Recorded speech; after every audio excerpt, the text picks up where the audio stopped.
Good afternoon, fellow colleagues, stakeholders of the aviation and tourism industry. My name is Elizabeth Chumwa Sasu, the CEO of GH-Aviation. We are on the AviaTour Diaries Series 2.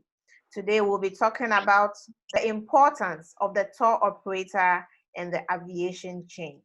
The importance of the tour operator in the aviation chain.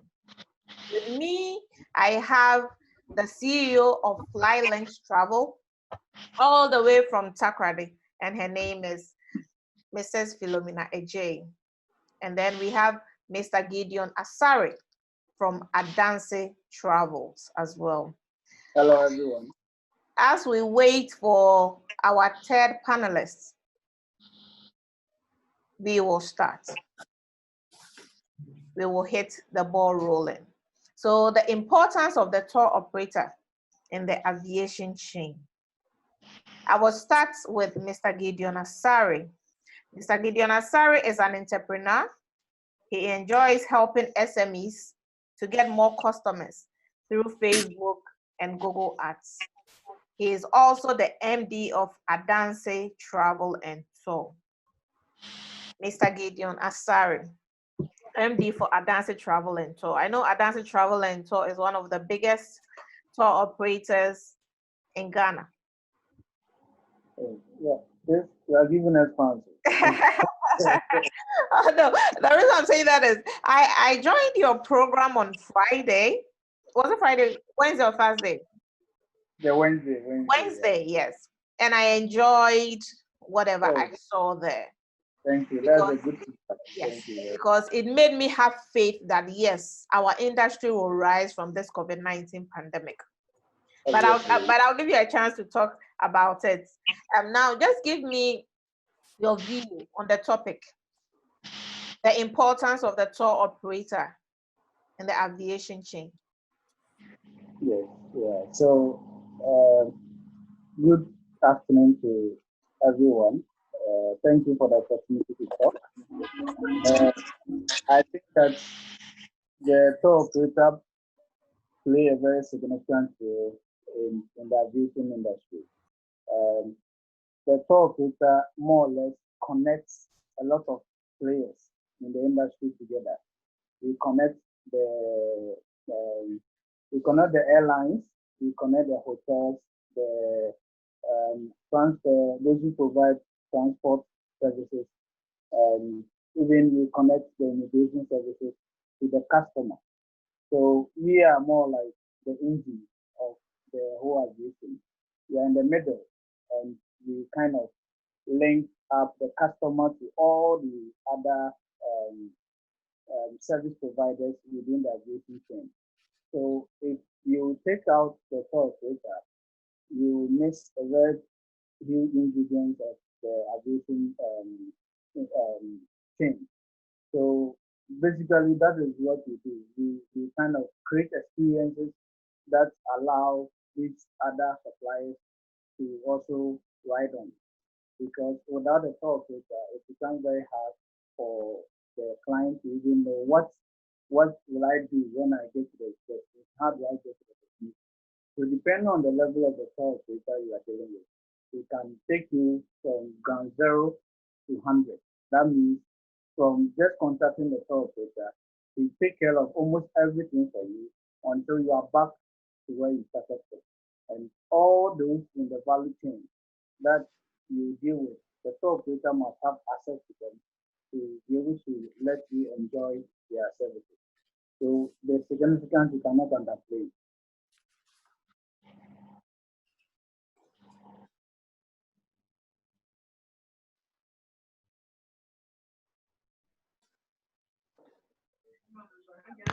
Please, madam, we have muted your speaker. You can't hear you. Oh, sorry. Thank you very much, Mr. Gideon Asare. The significance of the tour operator cannot be underrated. Wow. The question will go for Mrs. Philomena Ejay. What do you think is the importance of the tour operator in the aviation chain? afternoon. Good afternoon. I'm Mrs. Philomena Yamo. Miss- Sorry, Mrs. Philomena Yamwa. Okay, so for me not to make any mistakes with Mr. and Mrs., I would go with the first name. So it's Philomena, is Gideon, is Ima. Thank you. So Philomena, the floor is yours. Yes. Okay. A tour operator is someone who combines the elements of travel together to in a whole to satisfy the tourist. So the role that we play is to get discounted fares, one, good hotel, affordable hotels, get a cheap tourist site. We lease with the tour operators at times outside the country that we are in, organizing the tour, so that we get everything in a moderate, so that the clients can enjoy the trip. So what we do is to make you enjoy your trip in a moderate, at a moderate fee. So we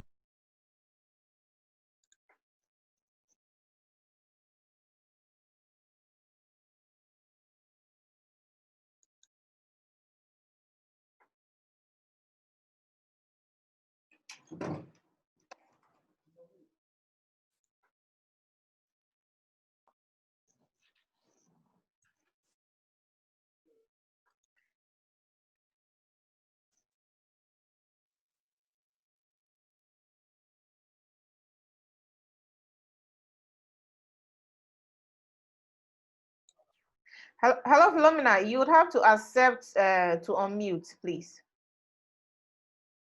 Thank you. Can you hear me?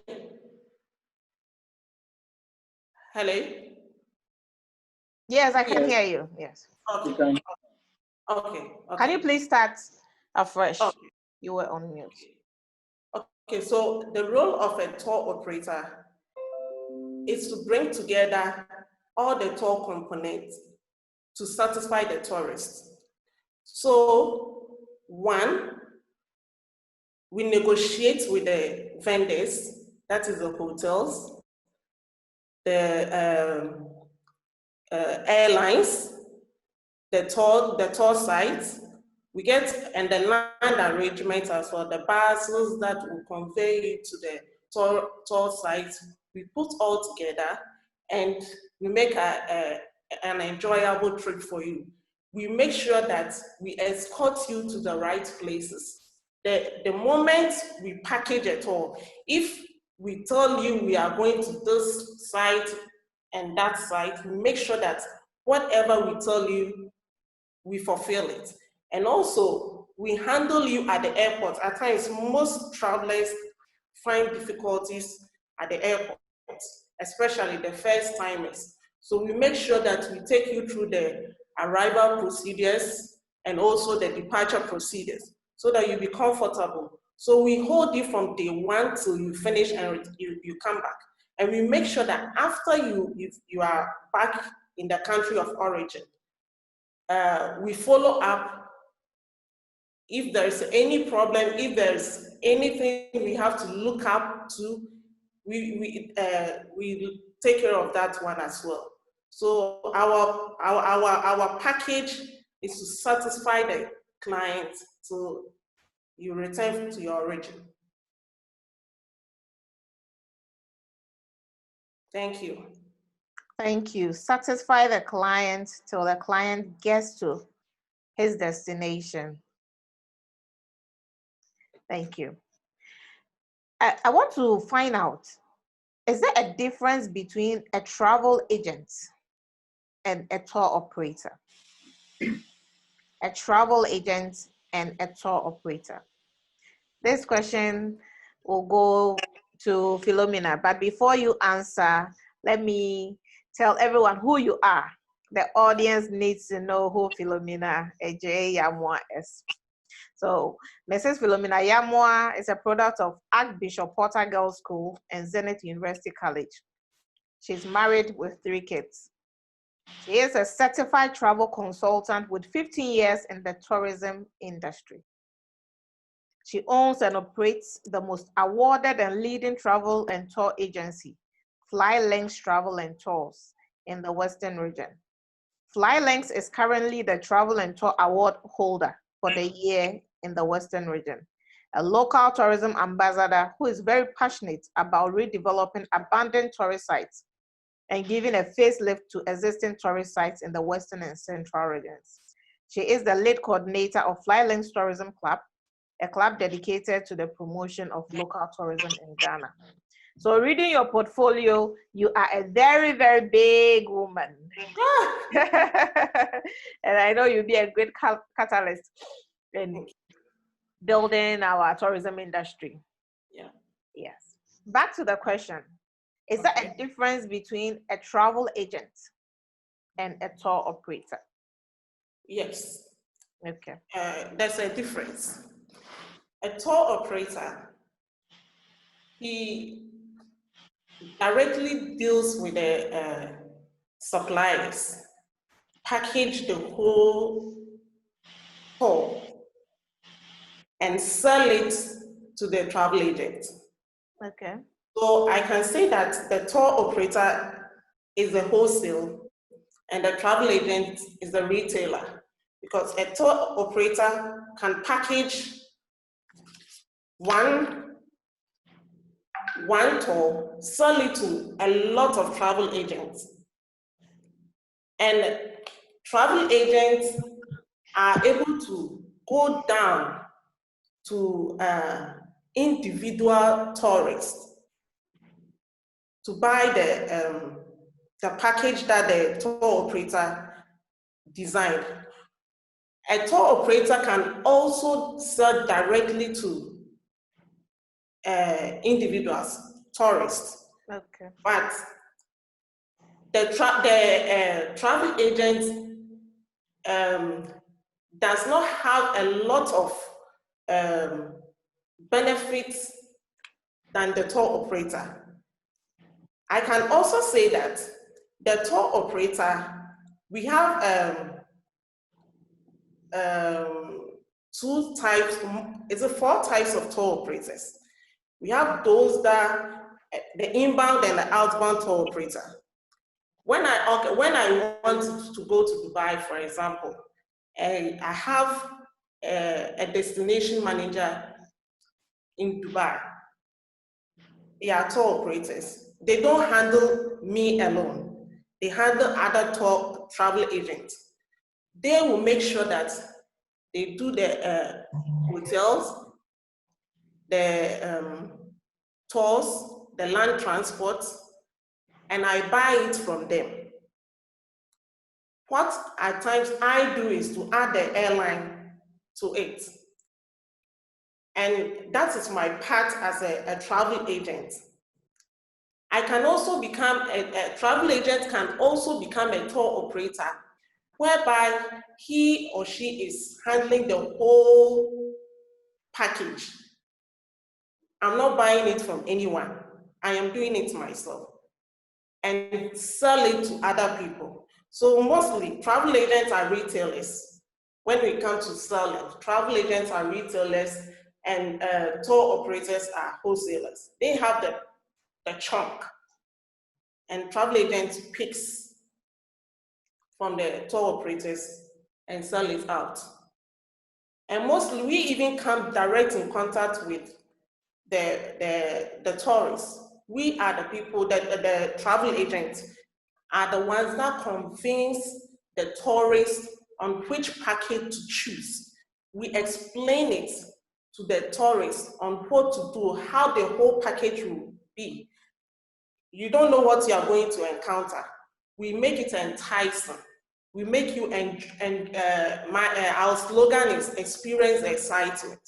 You experience something you don't know about.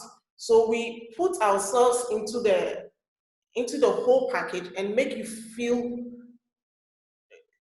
you want to go on the tour. So the tour operator just create something nice for everyone, but we make it enjoyable because we the travel agent to make it so exciting. It's a retail and wholesale deal. Okay, so if I get your answer, the travel agent is in direct contact with the clients.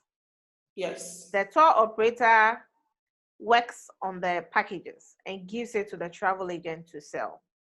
With the suppliers.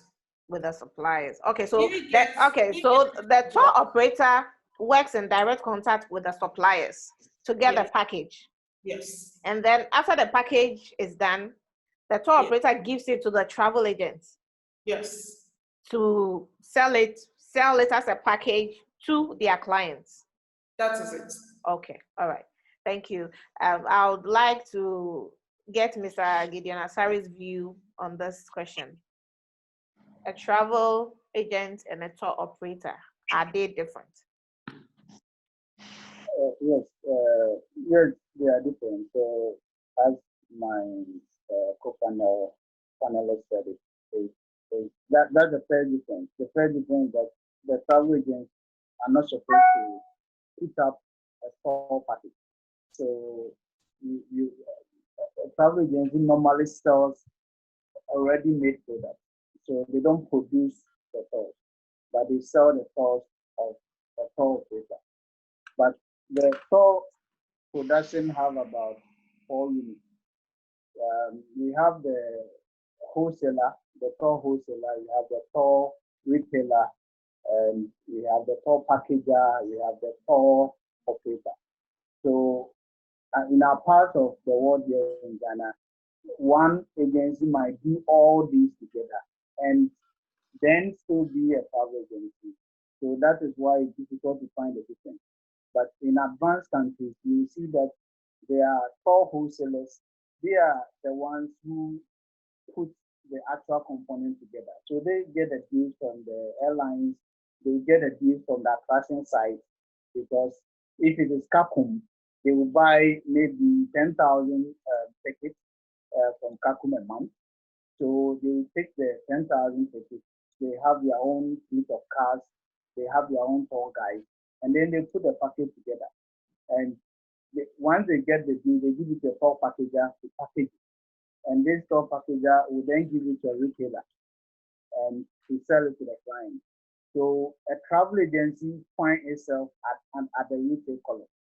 So if Dancy package a tour, I can decide to sell it as a tour retailer or give it to an agency who is selling flights, selling transfers, selling hotels, to sell it as an add-on. So that is the difference. A tour operator can decide to sell part of the tour that they have produced, but in that case, he's selling the capacity as a tour retailer. Now, the word operator means that when a client buys a tour, it is the implementation that's what we call some tour operator. Whoever implements the tour is a tour operator. So when you buy a tour to maybe you buy a city tour, Accra city tour, it could be that you bought it from Flylinks. By buying Accra city tour from Flylinks, maybe Adansi Travel is the one who operates it in Accra. Then Adansi becomes the tour operator, and the Flylinks can be a travel agency or the other way. If you buy a Takoradi city tour and Adansi sold it to you in Accra, if you get to Takoradi and Adansi doesn't operate that tour, then Adansi was a retailer or an agency who sold it. But the one who operates, if Flylinks is the one who operates that tour, they become the tour operator. So tour operator is the one who implements or operates the tour, carry the passenger, take him to the site and all that. That is the tour operator, the one who operates the tour. And then the agency is the one who sells.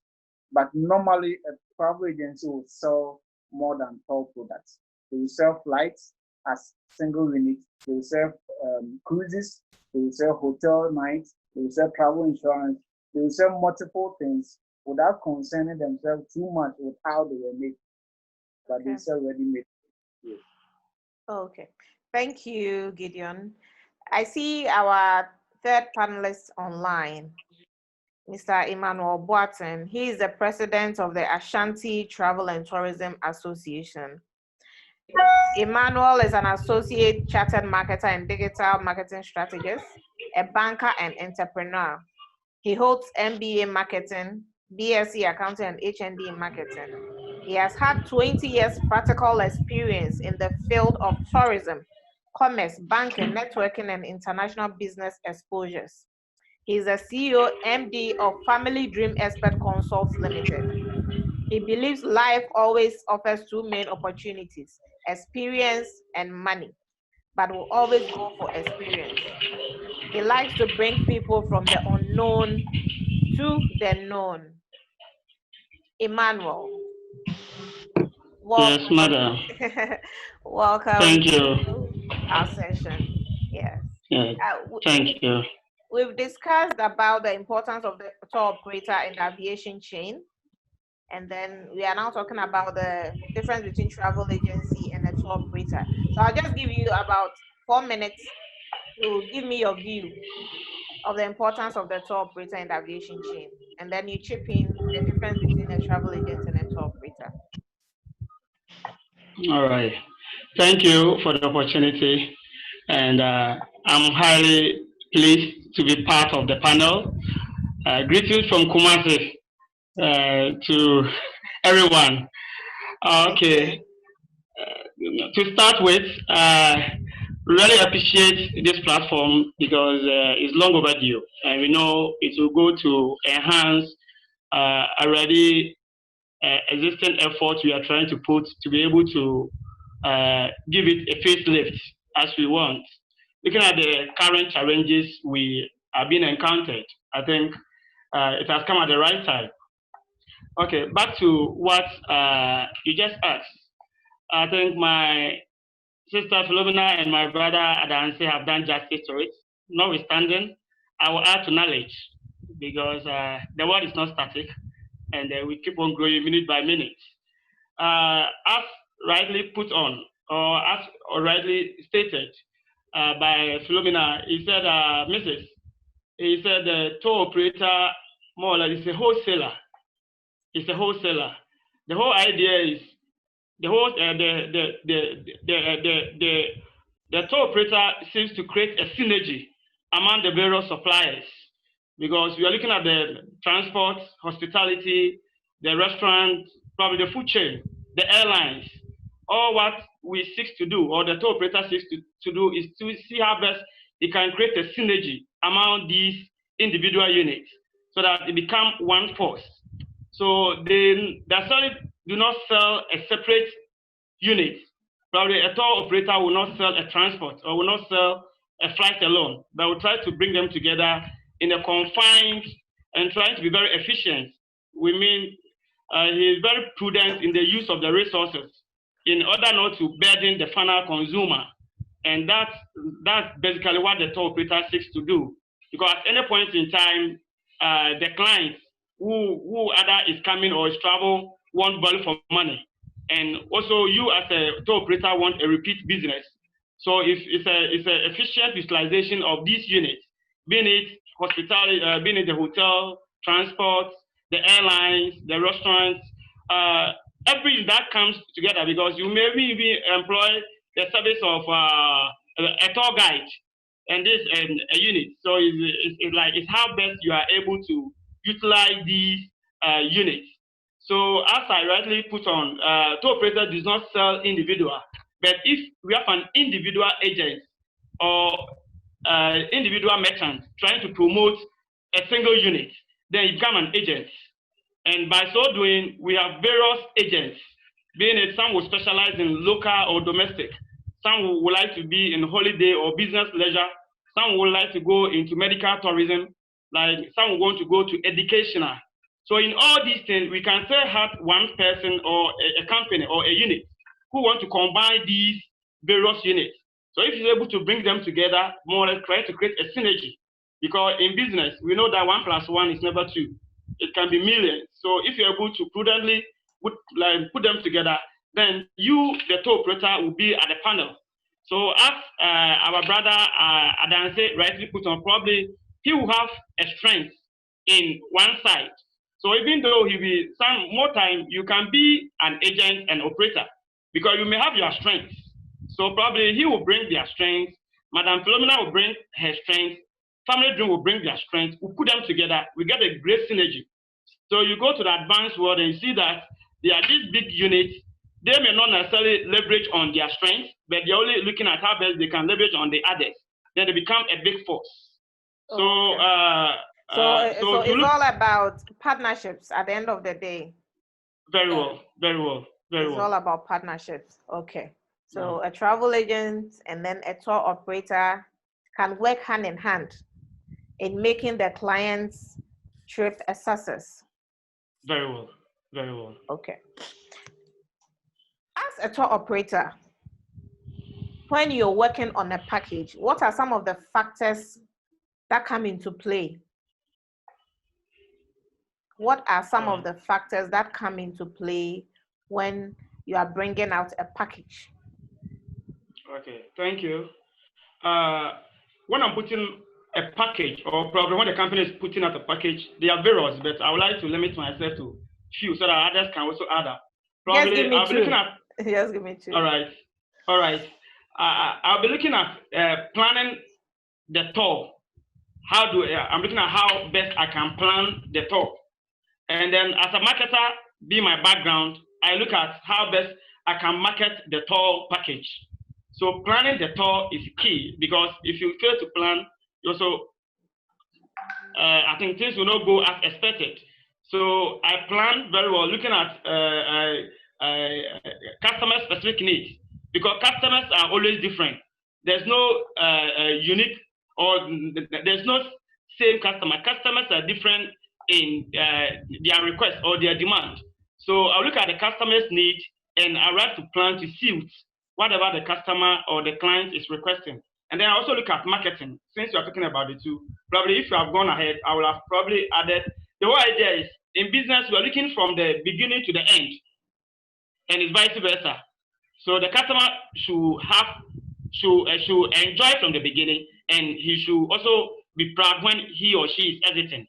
So planning is one, marketing is two, and then I'll call it travel management. That's the beginning of the tour to the end of the tour. To the end of the tour. Okay. Before I call Philomena, I'd like to encourage our guests to put in their contributions in the chat box. If you have a question or a contribution, kindly put it in the chat box and it will be read for everyone to hear what you want us to know. Philomena, can you chip in to the question that was asked to Emmanuel? Okay. What are the factors that come into play when you're putting together a package? Okay, so when I start, first, I put myself into the whole picture. I picture myself part of the group. I picture the problems that might associate if this is not done right. So, and I look out for the satisfaction of the whole package. So I make sure that I tackle the problems whereby there is no problem. I tackle the satisfaction part of it. I make sure that from A to Z, the client is satisfied. Because the moment I take your money, that I'm going to make you enjoy the trip, it should be the exact thing I'll give you. If it turned out to be the other way around, I'll be a liar and you might not speak well about my agency. So first of all, the satisfaction of the client is very key. You make sure that the money that that was handed over to you, you make sure that the client is satisfied. And also, problems associated with the package, you handle it very well. You handle it in such a way that the client will be comfortable. At times, we even have to give back some money to the clients if we have to make the client comfortable. And we also have to make sure that though the tour operator package the tour, we should make sure that from A to Z, whatever the tour operator is doing, at times we might not be part of the tour. Whatever the tour operator is doing is the same thing we talked about, because you shouldn't leave the group with the tour.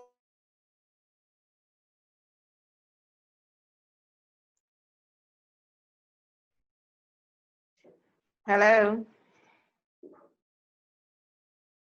I think Philomena's line has dropped. Before I get to Gideon, when I speak about factors in place before a package is drawn, I'm looking at the accessibility aspect of it, the attraction. Hello? Hello? Okay. I'm back on. Yeah. Okay, so Gideon. Yeah. You're putting together a package. Okay. What do you look out for your client satisfaction? So I'm talking about in terms of the attractions, the accommodation, accessibility wise. Yes. So when you're putting together a package,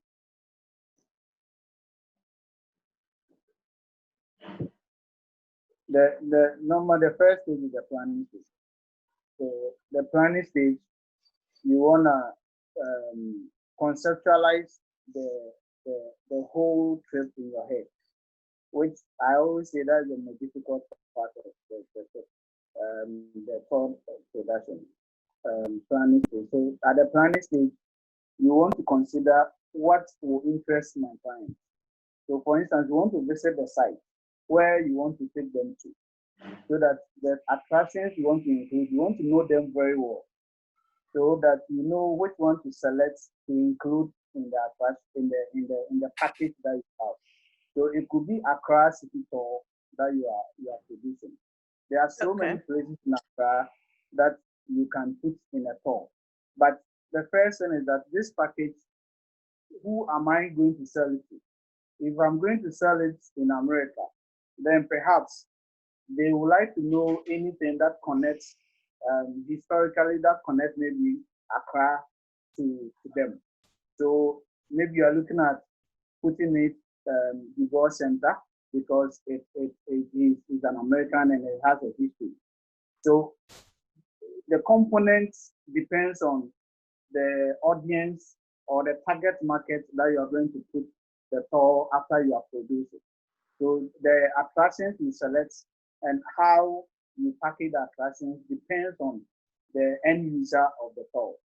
And then you are looking at the client value. How do you create value for the client? Value in the sense that if the person take a taxi and decide to do Accra City Tour on his own, compared to buying your package, what will be the difference? Is it going to save on cost? Is it going to save on time? Is it going to save on get extra information? So you consider the value you can create for the client. And the next thing is that you look at the quality and consistency in the elements that you are going to put together. So if we're going to give a client Accra City Tour, and the client is staying at Movenpick, and you have to consider what car am I sending to that client, because you're already hosting the client at Movenpick. So it means that the car, the guide, the restaurant you select, everything should be consistent, not to give him a good accommodation, drop with the transport, and take him to a high restaurant, drop with a guide. No, you have to consider how consistent is the elements that you are putting together. And this all requires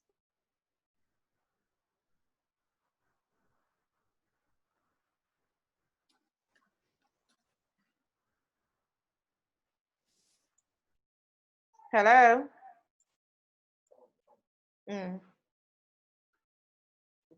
Hello, Gideon. Philomena, can you hear me? Yes. Okay, I think Gideon is off. All right. Let's look at domestic tourism. Okay. Because really, as Ghanaians, would want to build our domestic tourism. Okay. How best can we do it as tour operators?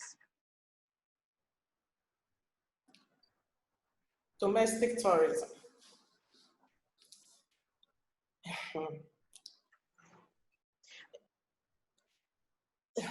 Domestic tourism.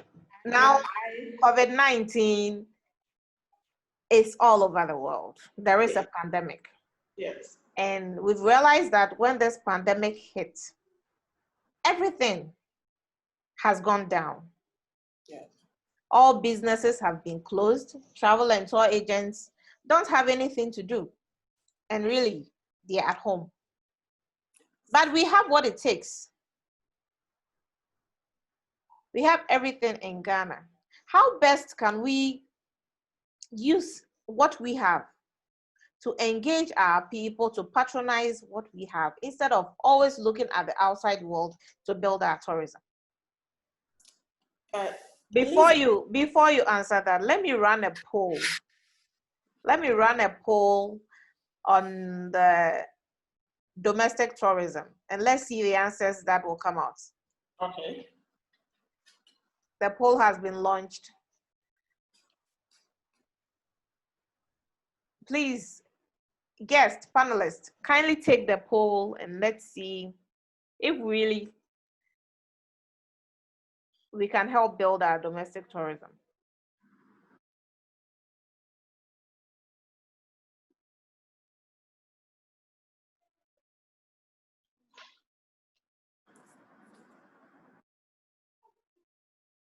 We have only 3 people.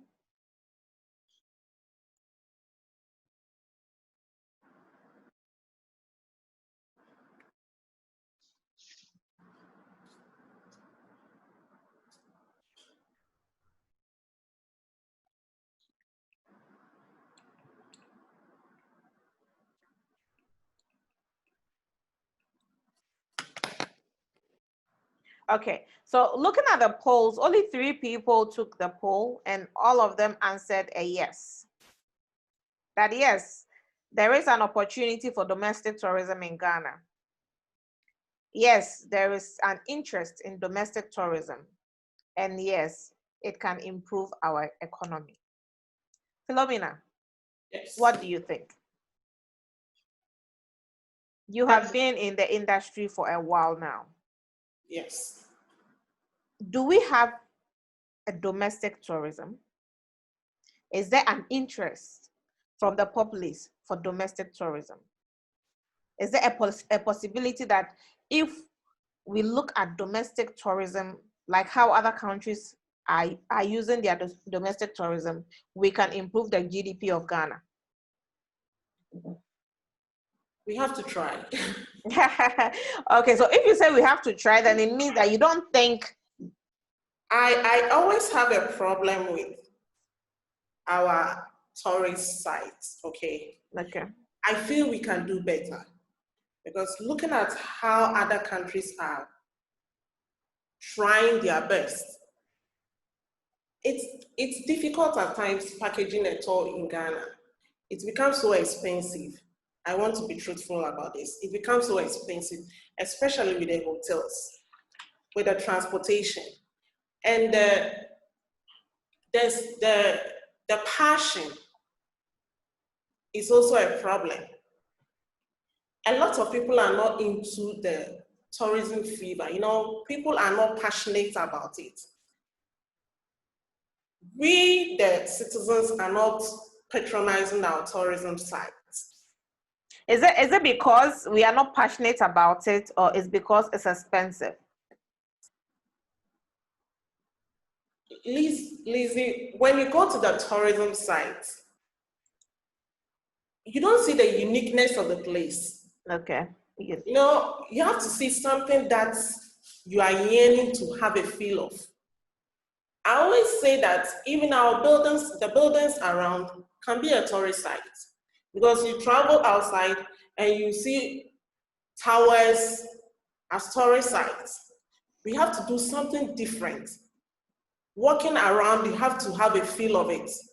People can just come and look at, let's say Second D, we have a place, Enamasi, as Second D. Okay. Can imagine if it is restructured into something different, something that, Lizzie, if I tell you that go to Second D, you will come.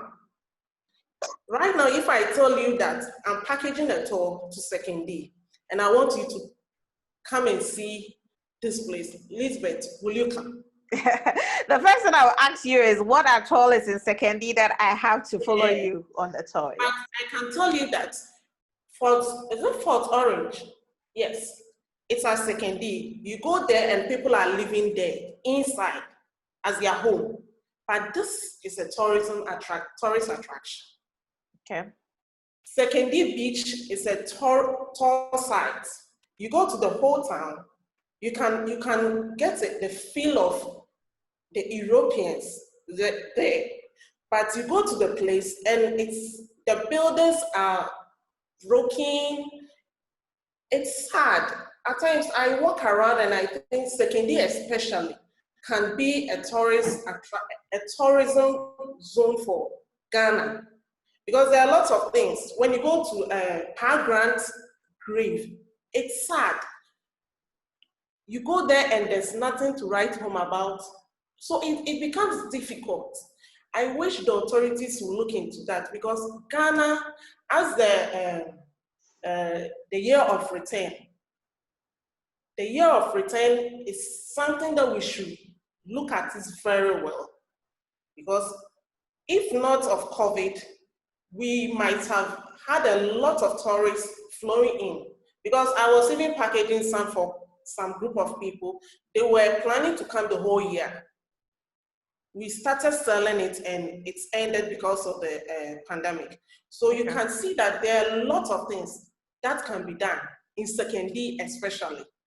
That boosts the town is dead. When you go to Second D, you see a lot of old buildings there. They all have histories. All these things are tourism. Okay, so when you say Enamase, is it the fish runabout? Yes. Okay, all right, yes. I think it's a great. You can do something about it. Yeah. You see, Confasi, you can do something about it. There was this soldier that is at Harbour View. There's a big history attached to it. You can do something about it, but there's nothing being done. Okay, so Philomena, all you're saying is that we have the attractions. We have them. But they have not been developed well. No. To encourage domestic tourism, not to talk of international tourism. Yes. Okay, all right, thank you. All right, so Emmanuel, what do you want to chip in to this question? Yeah, very well. Personally, or as a business, we are into domestic tourism. Probably I would prefer to call it Ghana Heritage Tours. Ghana Heritage Tours. Because if you want to talk about domestic, people probably will not add, I'm looking at the business. It's a Ghana Heritage, meaning right away go, we are defining a product. Because from my observation or from business points, if you ask me, I will tell you that there's no product there for us to sell. That's why, because somebody living in Accra, he heard of KJTIA. KJTIA by name is a tourist destination. It's a tourist site. So we need to first of all look at it, whether we still want to go by, because other countries, they won't call it domestic tourism. More time, we go to Namibia, you go to Zimbabwe, you go to Zambia. Some of them go by their names. So you have an identity. If somebody is in Europe and the person having heard of, probably he knows of Ghana, it's okay, there's heritage. If you're a student learning, at least you know something. So it's not the normal domestic he knows, but you are adding something.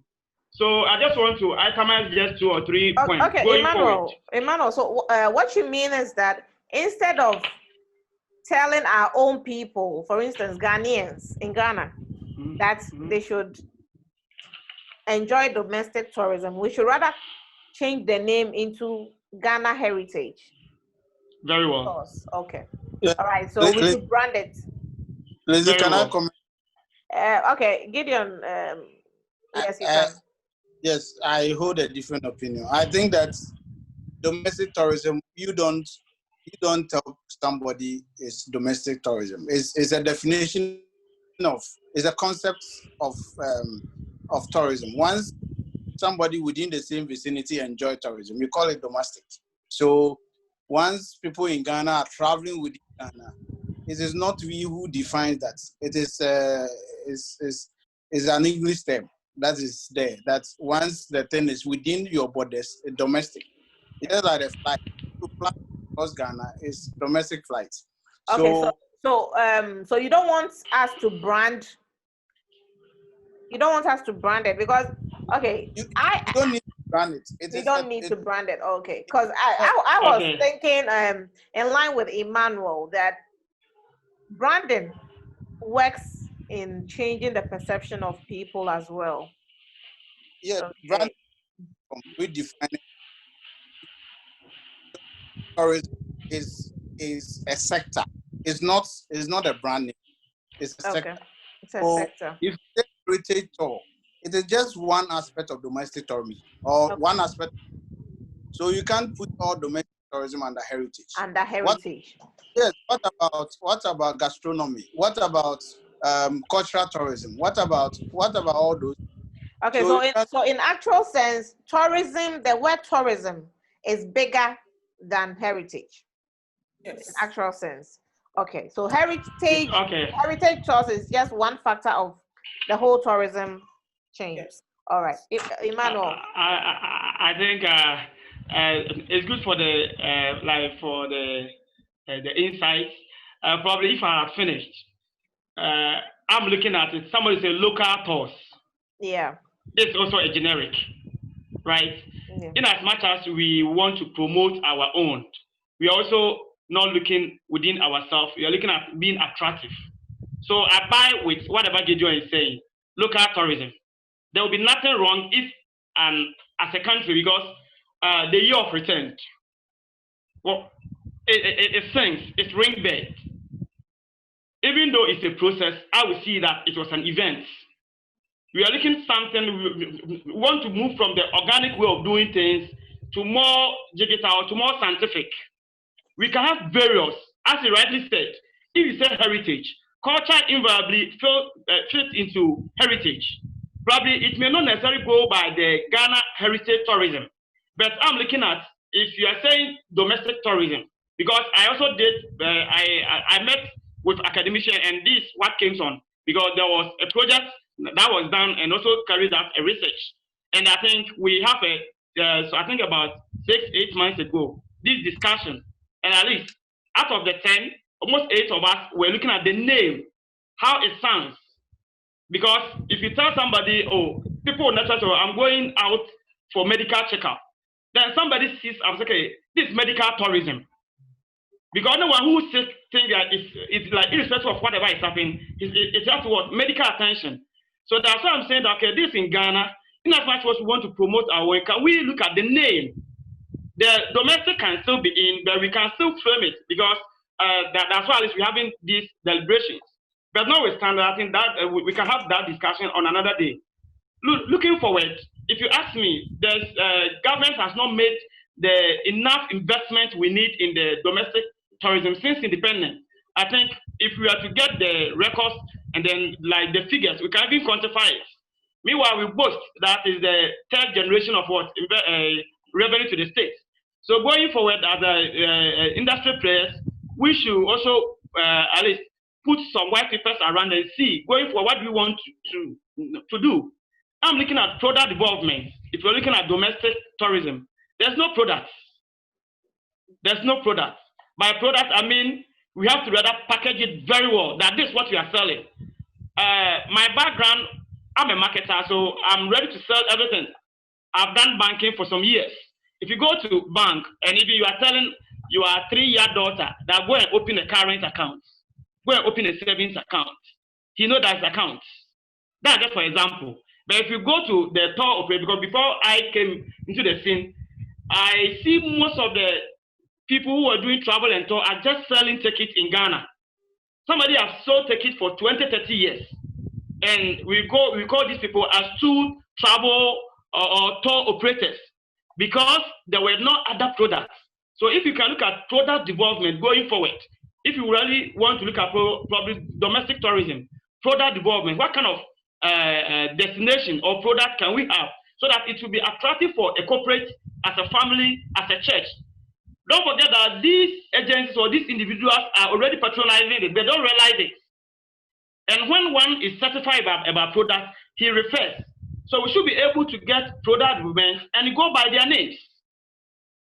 And then the second point I just also want to look at it is our mixes. I call it like the 3 Ps. I'm looking at the physical audience, as it was rightly said. There's nothing to write home about because, and notwithstanding, there are certain destinations too. If the road is probably if the road is not very smooth, it is also a tourist attraction, or it is also a tourist by its side. But if you're able... Okay, all right. So, Emmanuel, when you said this, I remember the Kakum National Park Road. Very well. That road is a tourist attraction. What can be said about it? Because for something to be a tourist attraction, believe you me, if you are taking your tourists on that road, you should be able to tell them a story why the road is like that. Yes, we can package it in that way, but do we have the wording to package it in that way? When you put your tourists on that road, what comes into mind? What do you tell them? Because what you tell the people is what will make the trip enjoyable, even though the road is bad. Very well. So if you ask me, there's knowledge gap between the academician and then the industrial players, or some of us. I haven't done anything tourism, but I can tell you, I can figure about 100, and probably you can decide to work on it. Like what I mean is, I don't have any professional qualification in tourism, but I meet even those who are teaching tourism, professors, and then I'm mostly invited into the table. And I said, these are the public, because when you go to the universities, let me take UST for instance, or probably let's do Cape Coast. The content, they employ something from either Switzerland or UK, and this is what they are teaching them. I recall last semester, I decided to take 4 of the students from UST Tourism and then Culture. And I can tell you, none of them have even idea about what they are doing. So there's a knowledge gap between what is happening and them. So going forward, how can we create a synergy between these two parties?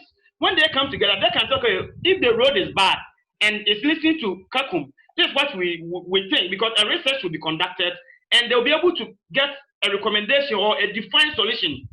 So there's a knowledge gap, and that's what I think we can bridge going forward. We'll be able to bridge what is already happening and then the academic year, because I can tell you, you go to most of these institutions, even those who are doing their PhDs, and then they are like, the research is not in Ghana, it's outside. And at the end of the day, you expect these professors to come and teach the players we want to work with. So I think we should be able to bridge that gap. You go to South Africa, for instance, that's the last point.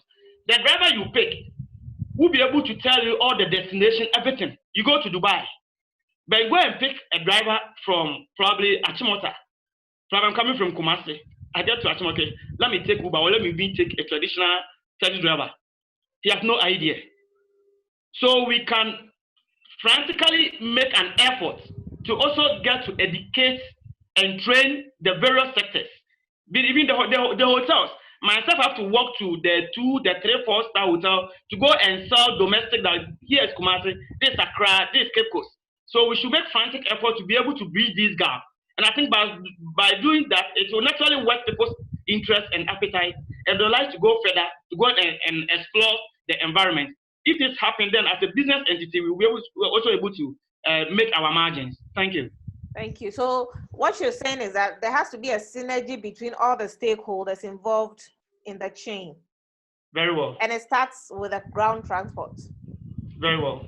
So I like that point when you use South Africa as an example, because I experienced that part as well. when I picked an Uber and then I asked the Uber driver where he was taking me to tell me a history of that place. So wherever the Uber driver, whatever street he passed, he was able to tell me a story about it. But for Ghana, no. And we have Uber drivers, we have taxi drivers at the airport. They are the first point of call when the passengers land, and they are not able to tell our tourists anything. How best can we help in that regard as tour operators? Because if we want to wait for the government, which I know we've been doing for almost all these years, and nothing is coming up, but as private sector entities, how best can we help to train, to give the knowledge to all the stakeholders in the industry, especially our ground transport, commercial? All right. So this question would go to Gideon Asari. All right, Lizzie. So I think tour operators, we have a role to play. Like you said, we can't put everything on the government. There are some few sites that are quite well developed that we can sell. If we're able to sell very well and the impact is felt, then it also serves as a motivation for the government to do more. We should not forget that the government resources is limited. So he will want to spend the money at where he'll get the most returns. So if the operators are able to come together and really package the existing places that have been developed, I'm told that the Kakum Road has been fixed, and the road to Mole is an exciting journey. Now you go very well. It's as far as I'm concerned, bad roads cannot be served as a tourist site because it puts our tourists in danger, and safety is a very critical component of what we do. So for the tourists, we as tour agents, we can promote those places so that the revenue that's generated, the government can compare how much how much is losing for not developing the other sites. And the key for us as tour operators to do this is, first of all, to come together. If I ask you, Lizzie, which is the tour wholesaler in Ghana? Which tour wholesaler do you know in Ghana? Maybe it will be difficult for you to mention it. Definitely. Because, yes, and without tour wholesaler, how do we sell? Because everybody will be buying the thing in small quantity, like 1 unit, 2 units, 3 units.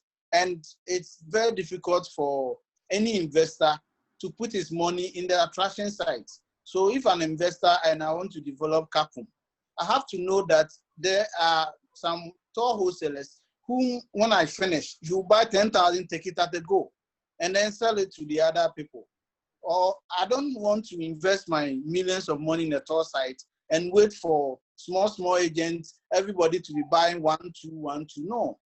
Okay, so what you're saying is that we need a bigger umbrella. Yes, we need bigger to serve as the tour wholesaler. Yes, and that tour wholesaler will invest money in buying bulk attraction sites, in giving us vehicles. I don't need to own a bus to operate. So if we have a tour wholesaler who have buses, coaches for the tour, if we have trained tour guys, then that tour wholesaler, just like a Coca-Cola will have a distributor. So when Coca-Cola produce the Coke, or the distributor picks it, he doesn't sell it to the bus, a distributor picks it, and the distributor gives it to wholesalers to retailers. So that is how tour production also happens. Without we coming together to do that, where the government can support that, look, this, like I've seen it happening in Rwanda, Kigali, where the government came in to get a bus and gave it to a company to operate. So that company becomes a wholesaler.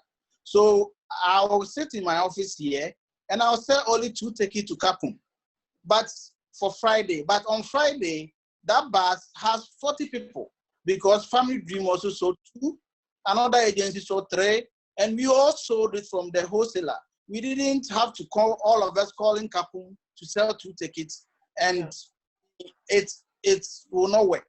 You need to have a wholesaler. Okay, Gideon.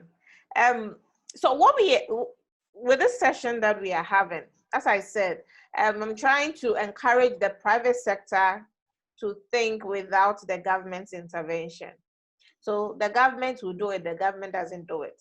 But this is the job that pays our bills. How best can we come together as a private sector to become this tour wholesaler? So